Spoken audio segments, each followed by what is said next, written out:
Babysitter. Sometimes my mum and dad used to go out. This meant that my brother had to babysit me. He hated it because I just wouldn't go to bed when he told me to. He was 4 years older than me. Well, actually, he still is. He'd shout, he'd rant and rave, "Will you go to bed?" But I never went until I heard the front door open with mum and dad coming back. And then I'd be upstairs into bed in a flash. Anyway, after a few months of this, my mum and dad tried something new. Just before they went out, they said, "Right, Mick, you go to bed before we go out and you stay there." Okay, I said, okay. Yeah, okay. And off I went to bed. I lay there waiting to hear the front door close. Slam! And straight away, I was out the bed, down the stairs, into my brother's room. There he is, sitting there, reading.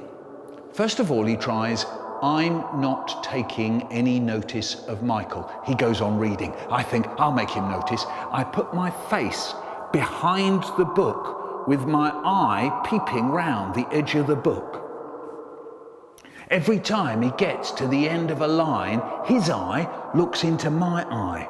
He tries to pretend I'm not there. It's no good, he can't. My eye is peeping away like mad round the edge of the book. He starts to laugh. Look, yeah, look, he says, "Look, this isn't fair. You promised you'd stay in bed. I tell him I will." So now I go and stand by the door and I fiddle.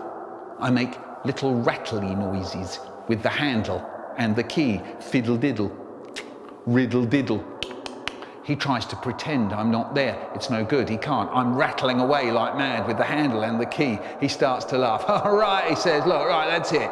He sounds like he's going to really do for me. So now he tries, "I'm going to be so boring, Michael will get so fed up, he'll go back to bed." He starts up a chant. Go to bed, go to bed, go to bed, go to bed, go to bed, go to bed, go to bed. He doesn't stop. Go to bed, go to bed, go to bed, go to bed. He goes on for ages. Go to bed, go to bed, go to bed. I try to talk to him.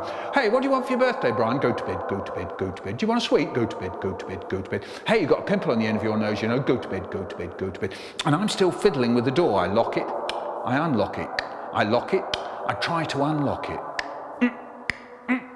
Go to bed, go to bed, go. "Brian, I can't unlock the door." "Go to bed, go to bed." "Brian, the key's stuck." He stops. Suddenly he looks pleased and he settles down with his book and waits.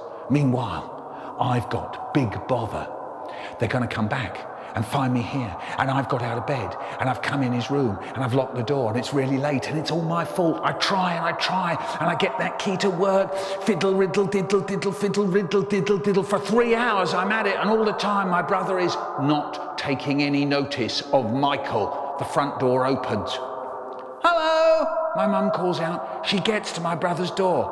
"Did Michael stay in bed all right?" She's trying to turn the handle. "Let us in, Brian," says my dad cheerily. No answer from us inside. My brother is waiting for me to say something. I'm hoping he'll say something. We're looking at each other.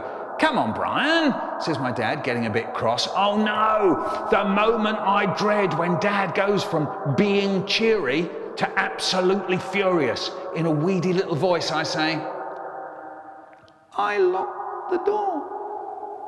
That really winds them up. There's my mum. "Is that you, Michael? You still up? You promised you'd stay in bed. It isn't fair on Brian." And there's my dad, and he's roaring, "Would you believe it, the little pig? And the door's jammed. I'll have to break it down. God, when I get inside, oh, he's going to be in for big trouble." And me, I'm standing there all shaky and sorry and shuddery. But my brother, what's he doing? He's smiling all over his big face.